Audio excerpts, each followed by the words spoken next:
2017 माध्यमिक का, और इस क्लास में हम लोग बात करने वाले हैं 2017 फिजिकल साइंस सब्जेक्ट से बिलोंग करता है। तो 2017 में टोटल 4 क्वेश्चन पूछे गए थे, जिसमें पहला क्वेश्चन है which of the following has highest atomic radii. क्या बोला? Which of the following have highest, ध्यान दीजिएगा इस वर्ड पे, हाईएस्ट एटॉमिक रेडियाई। ठीक है, एटॉमिक रेडियाई एक पीरियोडिसिटी होता है, और बोला कि हाईएस्ट एटॉमिक रेडियाई कौन सा होगा यहां पे, और 4 ऑप्शंस दिए गए थे। पहला था पोटेशियम, दूसरा था हाइड्रोजन, तीसरा था लिथियम, और चौथा था सोडियम। ठीक है, तो यहां पे आपको बताना था कि हाईएस्ट एटॉमिक रेडियाई कहां है। तो अगर आप थोड़ा ध्यान दें तो आप देखेंगे कि ये चारों ही जो आपके दिख रहे हैं, ये चारों बिलोंग करते हैं, कहां से बिलोंग करते हैं? तो ये चारों बिलोंग करते हैं पहले ग्रुप से। तो फर्स्ट ग्रुप क्या है हम लोग का? फर्स्ट ग्रुप में है hydrogen, lithium, sodium, potassium, rubidium, caesium और फ्रांसियम। तो हमको क्या क्या दे दिया? हमको दे दिया हाइड्रोजन दे दिया, लिथियम दे दिया, सोडियम दे दिया और पोटेशियम दे दिया। रुबिडियम, सीजियम और फ्रांसियम हमको नहीं दिया। ठीक है, तो क्या हो गया भाई? हाइड्रोजन, लिथियम, सोडियम और पोटेशियम में सबसे बड़ा कौन है? तो हम जानते हैं डाउन द ग्रुप आते हुए, एक ग्रुप में डाउन द ग्रुप आते हुए नंबर ऑफ ऑर्बिट क्या होता है? इंक्रीज करता है। ये सब मैंने आपको पीरियोडिक टेबल में पढ़ा रखा है पहले ही। तो नंबर ऑफ ऑर्बिट इंक्रीज करता है, और जब नंबर ऑफ ऑर्बिट इंक्रीज करता है तो साइज क्या होता है? साइज भी इंक्रीज कर जाता है। ठीक है, तो जो नीचे की तरफ होगा वो सबसे बड़ा साइज का होगा। तो इसमें सबसे नीचे कौन है? तो के है, पोटेशियम है। तो पोटेशियम सबसे बड़ा साइज का होगा, मतलब कि ए ऑप्शन जो है ये सही ऑप्शन है। इसमें सबसे बड़ा साइज किसका है? पोटेशियम का है। क्लियर है मेरी बात? तो ये क्वेश्चन आपका यहां पे हो जाता है। आप हमेशा याद रखें, इस ट्रिक को याद रखें, ये ट्रिक आपके बहुत काम आने वाला है। ठीक है, डाउन द ग्रुप साइज हमेशा इंक्रीज करता है। इसके बाद हम लोग दूसरे क्वेश्चन की तरफ चले जाएं। तो सेकंड क्वेश्चन में क्या बोला गया था? सेकंड क्वेश्चन में बोला गया था कि what is meant by electronegativity. Electronegativity क्या होता है? ठीक है, इलेक्ट्रोनेगेटिविटी ऑफ एन एलिमेंट क्या होता है?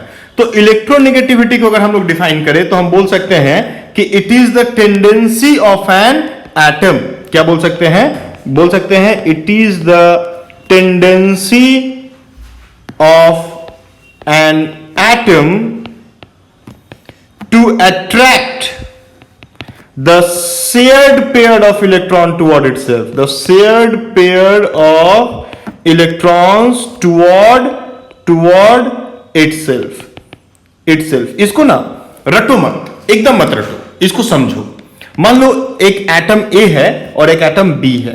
एटम ए और एटम बी अगर एक एक इलेक्ट्रॉन का आपस में शेयरिंग करता है, एक कोवेलेंट बॉन्ड बनाता है, तो एक एक इलेक्ट्रॉन का ये लोग शेयरिंग किया। अब एक एक इलेक्ट्रॉन का जब शेयर हुआ तो देखो इस एरिया में इलेक्ट्रॉन क्लाउड तो बढ़ गया होगा, है ना? ये कुछ ऐसा दिखता है, देखो ये कुछ ऐसा दिखता है। एटम ए यहां है, एटम बी यहां है, और इस जगह पे इलेक्ट्रॉन इन लोगों का मिला है, दोनों का इलेक्ट्रॉन आपस में यहां पे पेयरिंग किया है। अब जहां पे पेयरिंग होगा वहां पे इलेक्ट्रॉन डेंसिटी क्या हो जाएगा? हाई हो जाएगा। इलेक्ट्रॉन डेंसिटी क्या हो जाएगा? हाई हो जाएगा। अब एटम ए या एटम बी में से कोई एक एलिमेंट क्या करेगा? इस इलेक्ट्रॉन डेंसिटी को अपनी तरफ अट्रैक्ट करने की कोशिश करेगा, है ना? तो the tendency of an atom to attract the shared pair of electron toward itself, मतलब कि जो शेयर्ड पेयर ऑफ इलेक्ट्रॉन से जो भी यहां पे क्लाउड डेंसिटी बन रहा है ना इलेक्ट्रॉन का, इस इलेक्ट्रॉन क्लाउड के डेंसिटी को अपनी तरफ अट्रैक्ट करने की टेंडेंसी ही क्या कहलाती है? इलेक्ट्रोनेगेटिविटी। अब इस इलेक्ट्रॉन क्लाउड को अट्रैक्ट करने की टेंडेंसी हर एलिमेंट के अंदर होती है, किसी के पास ज्यादा होता है तो किसी के पास कम होता है। जिसके पास ये टेंडेंसी ज्यादा होता है वो क्या करता है? इलेक्ट्रॉन को अपनी तरफ अट्रैक्ट कर लेता है, तो उसके ऊपर पार्शियली नेगेटिव चार्ज देते हैं और अपोजिट वाले पे पार्शियली पॉजिटिव चार्ज देते हैं। तो पार्शियल नेगेटिव या पार्शियल पॉजिटिव देते हैं। हम लोग कंप्लीट नेगेटिव या कंप्लीट पॉजिटिव नहीं दे सकते, क्योंकि सिर्फ इलेक्ट्रॉन क्लाउड शिफ्ट होता है, टोटल इलेक्ट्रॉन नहीं चला जाता है, मतलब इलेक्ट्रॉन कंप्लीटली मूव नहीं करता है। सिर्फ इलेक्ट्रॉन क्लाउड इन लोगों का शिफ्ट करता है एक जगह से दूसरी जगह पे, ठीक है। तो हम लोग क्या बोल सकते हैं कि आपका इलेक्ट्रोनेगेटिविटी क्या है? तो electronegativity of an atom is the tendency by which it attracts the shared pair of electrons toward itself, है ना? The tendency of an atom by which it attracts the shared pair of electron toward itself is called electronegativity. तो ये हमेशा कहां देखा जाता है? ज्यादातर ये कोवेलेंट कंपाउंड्स को लेकर के ही इसको डिफाइन किया जाता है। खैर उतना डेप्थ में अभी आपको 10th में नहीं जाना है, लेकिन आप ये जान के रखिए इलेक्ट्रोनेगेटिविटी ना न्यूक्लियर चार्ज पे डिपेंड करता है। आपको ये बात एक ध्यान में रखना है। यहां पे आपको एक हम फंडा देते हैं, आप इस फंडा पे ध्यान रखना। अगर ये फंडा याद रहेगा तो इलेक्ट्रोनेगेटिविटी से रिलेटेड जो भी क्वेश्चन माध्यमिक में पूछेगा वो क्वेश्चन आपसे बनेगा ही बनेगा, ठीक है। फंडा क्या है? Electronegativity directly proportional to effective nuclear charge और न्यूक्लियर चार्ज, ठीक है। आप जानते हो न्यूक्लियर चार्ज और इफेक्टिव न्यूक्लियर चार्ज क्या है, ये सब मैंने बहुत डिटेल में मेंशन कर रखा है ऑलरेडी। आप जाकर के सारे वीडियोस को पहले देखो, पीरियोडिक टेबल का जितने भी वीडियोस मैंने अभी तक आपको दिए हैं। और दूसरा, electronegativity inversely proportional to atomic size. अगर एटॉमिक साइज बड़ा होता है तो अट्रैक्शन कम हो जाता है, अट्रैक्शन कम हो जाएगा तो इलेक्ट्रोनेगेटिविटी भी कम हो जाएगा। अगर ये दो बातें आप ध्यान में रखते हैं तो इलेक्ट्रोनेगेटिविटी टॉपिक से रिलेटेड जितना भी क्वेश्चन माध्यमिक में आएगा वो क्वेश्चन आपसे बन ही जाना है, ठीक है। तो चलिए हम लोग देखते हैं इसी क्वेश्चन का एक और पार्ट है। इस क्वेश्चन में दो पार्ट था। पहला तो था जिसमें पूछा गया था कि व्हाट इज इलेक्ट्रोनेगेटिविटी, और दूसरा पूछा था कि how does electronegativity of group 1 elements of long form of periodic table changes from top to bottom. मतलब चलो हम यहां पे पहले क्वेश्चन को लिख देते हैं, आप ध्यान दो। क्वेश्चन में बोला था कि how does electronegativity of group 1 elements of long form of periodic table changes from top to bottom. देखो क्वेश्चंस ना ध्यान से समझना बहुत जरूरी है। अगर क्वेश्चंस आपको ध्यान से समझ में आते हैं तो आपसे सब कुछ बनेगा, ठीक है। इसीलिए मैं क्वेश्चंस को लिख रहा हूं ताकि क्वेश्चंस आप अच्छे से समझ सको कि क्वेश्चंस क्या है, ठीक है। तो क्वेश्चन समझो भाई, क्वेश्चन समझना बहुत जरूरी है। जो क्वेश्चन समझेगा वही सही आंसर दे पाएगा। क्वेश्चन नहीं समझोगे सही आंसर कभी नहीं दे पाओगे। और फिर हिस्ट्री जैसा अगर लिख करके आओगे आंसर तो मार्क्स नहीं मिलने वाला, क्योंकि ये सब पूछता है 1 या 2 नंबर का, है ना। अब 1 नंबर में तुम 1 पेज आंसर लिख के आ जाओ और सही चीज नहीं लिखो तो तुमको मार्क्स नहीं मिलने वाला, क्योंकि ये साइंस है, कम लिख करके ज्यादा नंबर यहीं पे मिलता है ना। तो भाई क्या बोला कि what does electronegativity of group 1 elements of long form of periodic table changes from top to bottom. तो पहले ग्रुप में कौन कौन से एलिमेंट्स है देखो, तो कौन कौन सा होता है? हाइड्रोजन होता है, लिथियम होता है, सोडियम होता है, पोटेशियम होता है, रुबिडियम होता है, सीजियम होता है और फ्रांसियम होता है। ये मैंने ऑलरेडी आपको याद करवा रखा है। कैसे याद करवा रखा है? याद करवा रखा है लीना को रब से फरियाद, ठीक है लीना को रब से फरियाद। अब जो लोग अभी पहली बार ये सब देख रहे हैं उन लोगों से रिक्वेस्ट है कि प्लीज पीरियोडिक टेबल को याद कर लें। पीरियोडिक टेबल को अगर आप याद कर लेते हैं तो आपके लिए ये पूरा का पूरा पीरियोडिक टेबल एकदम एक हलवा जैसा चैप्टर हो जाएगा, क्योंकि ये टफ तभी लगता है जब पीरियोडिक टेबल याद नहीं होता है। याद हो जाएगा तो सब इजी हो जाएगा, ठीक है।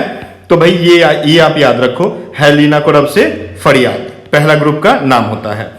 अब इसमें देखो डाउन द ग्रुप आते हुए साइज क्या होता है? साइज इंक्रीज करता है। अभी हम लोग बात किए थे, डाउन द ग्रुप आते हुए साइज क्या होता है? इंक्रीज करता है। अब साइज इंक्रीज करेगा तो अब भी देखो हम लोग तुरंत बात किए थे कि electronegativity inversely proportional to size.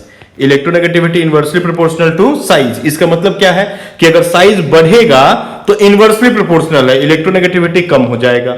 Size बढ़ेगा तो इलेक्ट्रोनेगेटिविटी कम हो जाएगा। तो फिर कैसा ट्रेंड रहेगा, कैसा ऑर्डर रहेगा, किस तरीके से चेंज होगा? ये चेंज होगा, ऊपर से नीचे आते हुए इलेक्ट्रोनेगेटिविटी कम हो जाएगा, ऊपर से नीचे की तरफ आते हुए इलेक्ट्रोनेगेटिविटी क्या होगा? कम होगा, ठीक है। तो यहां पे सबसे ज्यादा इलेक्ट्रोनेगेटिविटी किसका होगा? तो इलेक्ट्रोनेगेटिविटी भैया सबसे ज्यादा यहां पे हाइड्रोजन का होगा, फिर हाइड्रोजन का होगा, फिर लिथियम का होगा, फिर आपका सोडियम होगा, फिर पोटेशियम होगा, फिर रुबिडियम होगा, देन सीजियम होगा एंड देन फ्रांसियम होगा। तो तो ये आपका इलेक्ट्रोनेगेटिविटी का ऑर्डर रहेगा टोटल। ठीक है, आपको हमेशा ये चीज याद रखना है। इलेक्ट्रोनेगेटिविटी से रिलेटेड अभी मैंने जो आपको बात बताया कि आपको ये फंडा याद रखना है, ये फंडा याद रहेगा तो काम बनेगा, क्योंकि फंडा का डंडा हमेशा चलता है। ठीक है, तो ये आपको ध्यान में रखना है। ओके, तो देखो ये हो गया आपका दूसरा क्वेश्चन जो कि पीरियोडिक टेबल चैप्टर से पूछा गया था आपके माध्यमिक एग्जाम में। तीसरे क्वेश्चन की तरफ हम लोग चले तो थर्ड जो क्वेश्चन है हम लोगों का, है ना, जो आपका 2017 माध्यमिक एग्जाम में पूछा गया है ना, माध्यमिक एग्जाम में पूछा गया है फिजिकल साइंस के पीरियोडिक टेबल चैप्टर से। ठीक है, ये आप याद रखिएगा। तो भाई क्या पूछा गया था? तीसरा क्वेश्चन पूछा था, एक शॉर्ट क्वेश्चन था, बोला था हाउ मेनी एलिमेंट्स, कितने एलिमेंट्स हैं, are there in the third period of the long form of periodic table. Long form of periodic table के थर्ड पीरियड में कितने एलिमेंट्स हैं? क्या क्वेश्चन पूछा था? जो लॉन्ग फॉर्म का पीरियोडिक टेबल है उसके थर्ड पीरियड में कितने एलिमेंट्स हैं? तो चलो एक काम करते हैं, अभी जैसे मैंने आपको बताया कि आपको पीरियोडिक टेबल याद है तो आपके लिए सब कुछ इजी है, और आपको पीरियोडिक टेबल याद कर ही लेना है एग्जाम से पहले। ठीक है, तो सीधा हम आ जाते हैं थर्ड पीरियड कहां है। तो देखो ये होता है हाइड्रोजन, है ना, फर्स्ट पीरियड का पहला एलिमेंट। सेकेंड पीरियड में आ जाओ तो लिथियम, और तीसरे पीरियड में आ जाओ तो सोडियम। तो अब चलो तीसरे पीरियड का हम लोग सारे एलिमेंट्स को लिख देते हैं। सोडियम होता है, फिर क्या होता है? मैग्नीशियम होता है। मैग्नीशियम के बाद क्या होता है? एल्यूमिनियम होता है। एल्यूमिनियम के बाद सिलिकॉन होता है। सिलिकॉन के बाद फास्फोरस होता है। उसके बाद सल्फर होता है, फिर क्लोरीन होता है, और फिर आर्गन होता है।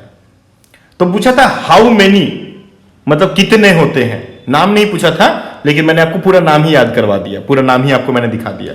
तो कितने हैं भाई? तो 1 2 3 4 5 6 7 और 8 है। तो हाउ मेनी 8 एलिमेंट्स हैं। ठीक है, आपको ये चीज याद रखना है। Sodium, magnesium, aluminium, silicon, phosphorus, sulphur, chlorine और आर्गन।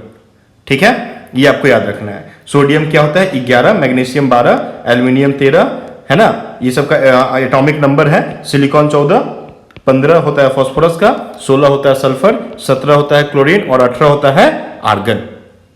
ठीक है, ये चलो आप इसको याद रखो। हो गया? तो ये हो गया भाई क्वेश्चन नंबर 3। अब आते हैं क्वेश्चन नंबर 4 की तरफ में। क्वेश्चन नंबर 4 में क्या बोला? क्वेश्चन नंबर 4 में बोला है, ये एक लॉन्ग आंसर था, इसमें पूछा था, लॉन्ग क्वेश्चन था, इसमें बोला था कि राइट विथ एन एग्जाम्पल। ठीक है, अब देखो एग्जाम्पल वाली जब बात यहां पे आ गई ना, तो आपको एक हम छोटा सा माध्यमिक का टिप्स देना चाहते हैं। ठीक है, माध्यमिक के टिप्स में हम आपको ये बताएंगे, यहां पे पहले आ जाओ माध्यमिक के टिप्स पे। माध्यमिक के टिप्स में हम आपको एक चीज बताना चाहते हैं कि कभी भी आप कोई भी आंसर लिखें, जब भी आप कोई आंसर लिखें तो आंसर हमेशा विथ एग्जाम्पल लिखा कीजिए। एग्जाम्पल एग्जाम में पूछे या ना पूछे, अगर उस टॉपिक से रिलेटेड कोई एग्जाम्पल है तो आप जरूर से जरूर एग्जाम्पल को लिखें। अगर आप लाइफ साइंस में हैं या फिर आप ज्योग्राफी का एग्जाम दे रहे हैं तो लाइफ साइंस और ज्योग्राफी में हमेशा डायग्राम जरूर बनाएं, डायग्राम आपको बनाना है। ठीक है, ये सब चीजें क्या करती हैं? हमेशा टीचर को अट्रैक्ट करवाती हैं, हमेशा उनको आपके कॉपी की तरफ लेकर के आती हैं। तो ये आपके कॉपी की ग्रेविटी को इंक्रीज कर देता है। तो ये काम आपको करके रखना है। ठीक है, ये सब आपको एक्स्ट्रा मार्क्स दिलवाएगा। ठीक है, तो चलो ऐसे ही हम लोग धीरे धीरे बहुत सारा टिप्स को लेकर के बात करेंगे, और जो आपके माध्यमिक के टिप्स है ना, ये आपको हम माध्यमिक के कुछ टॉपर्स से दिलवाएंगे। ठीक है, तो माध्यमिक के कुछ टॉपर्स, आपके हुगली डिस्ट्रिक्ट, हावड़ा डिस्ट्रिक्ट के जो भी टॉपर्स हैं, उन टॉपर्स से आपको हम गेट टुगेदर करवाएंगे अपने माध्यमिक वर्कशॉप में, और वहां पे आपको हम टॉपर्स का टिप्स दिलवाएंगे, टॉपर्स से। ठीक है, चलिए फिर मिलते हैं, तब वर्कशॉप में मिलेंगे ही। और अभी आ जाते हैं हम लोग, right with an example what is meant by periodic properties. Periodic property क्या होता है? ठीक है, पीरियोडिक प्रॉपर्टी, ठीक है, of element. Periodic property of element, periodic property of element क्या होता है? और फिर बोला था, दो क्वेश्चन इसमें दे दिया था, बोला था कि mention a property which is not periodic, ये आपको ध्यान में रखना है। दो क्वेश्चन है यहां पे। पहला क्वेश्चन है कि एक एग्जाम्पल के साथ आप बताइए कि पीरियोडिक प्रॉपर्टी क्या होता है एक एलिमेंट का, और दूसरा एक ऐसा प्रॉपर्टी बताइए जो पीरियोडिक नहीं है। तो चलो सबसे पहले हम लोग बात करते हैं कि पीरियोडिक प्रॉपर्टी होता क्या है। तो सबसे पहले चलिए हम लोग देखते हैं कि पीरियोडिसिटी क्या होता है। ठीक है, एक पीरियोडिक प्रॉपर्टी क्या है। तो पीरियोडिसिटी या पीरियोडिक प्रॉपर्टी क्या होता है, रेगुलर वेरिएशन, है ना, रेगुलर वेरिएशन या रेगुलर ग्रेडेशन, वेरिएशन या ग्रेडेशन आपने जो वर्ड यूज करना आप करो, और regular gradation in properties from top to bottom in group और या एंड लिख दो, and left to right in period. ठीक है, तो top to bottom in a group और left to right in a period move करते हुए एक पर्टिकुलर प्रॉपर्टीज का रेगुलर ग्रेडेशन, बार बार जब रिपीटेशन होता है तो उसी को हम लोग क्या बोलते हैं, पीरियोडिसिटी कहते हैं। ठीक है, और पीरियोडिसिटी का जो कॉज होता है, ये मेनली इसका कॉज होता है same outermost shell electronic configuration. तो आपसे एक छोटा सा रिक्वेस्ट है कि आप एक बार जाकर के पीरियोडिसिटी वाले पार्ट को अच्छे से देख लेना। ठीक है, तो वहां पे मैंने बहुत सारा कुछ बताया है, मैजिक नंबर बताया है, वहां पे मैंने आपको पीरियोडिसिटी किन किन फैक्टर्स पे डिपेंड करता है वो सब कुछ डिस्कस करा है। ठीक है, तो आप एक बार उस चीज को देख लेना अच्छे से। और बोला है इसी क्वेश्चन में कि इसकी एग्जांपल्स क्या है। तो इसके एग्जांपल में आप एटॉमिक रेडियाई बोल सकते हो। देखो एटॉमिक रेडियाई क्या होता है, एटॉमिक रेडियाई में रेगुलर ग्रेडेशन हम लोगों को दिखता है, left to right, top to bottom, है ना। आयनाइजेशन पोटेंशियल होता है, इलेक्ट्रॉन एफिनिटी होता है, इलेक्ट्रोनेगेटिविटी होता है। आप कोई एक लिख दो, बोला था गिव एन एग्जाम्पल, आप कोई भी लिख दो यहाँ पे, जो भी आपको लिखना, आप 2-3-4 लिख देना। ठीक है, और यहां पे एक दूसरा क्वेश्चन यहां पे जो मेंशन किया था वो क्या था, mention a property which is not periodic, एक ऐसा प्रॉपर्टी जो पीरियोडिक टेबल में लेफ्ट टू राइट या टॉप टू बॉटम वेरी नहीं करता है। तो नॉट पीरियोडिक में एटॉमिक मास एक होता है, एटॉमिक मास है आपका एक ऐसा प्रॉपर्टी जो वेरिएशन जिसके अंदर हम लोग नहीं देखते हैं, वो इन a group in a period हमेशा क्या होता है, लेफ्ट टू राइट इंक्रीज ही करते चला जाता है, तो या ग्रुप में ये इंक्रीज ही करते चला जाता है, तो ये सिर्फ इंक्रीज करता है। ठीक है, तो इसमें कोई क्या होता है, वेरिएशन नहीं होता है, इसमें कोई वेरिएशन नहीं होता है, ये बस एकदम कंटिन्यूअसली इंक्रीज करते चला जाता है। तो एटॉमिक मास है ना, एटॉमिक मास, कोई रेगुलर ग्रेडेशन इसके अंदर नहीं देखा जाता है। ठीक है, तो atomic mass is not a periodic property, है ना। तो आप यहां पे लिख देना atomic mass is not periodic property. तो ये होता है आपका 2017 के पीरियोडिक टेबल चैप्टर के माध्यमिक के जो भी क्वेश्चंस है वो सारे क्वेश्चंस कंप्लीट।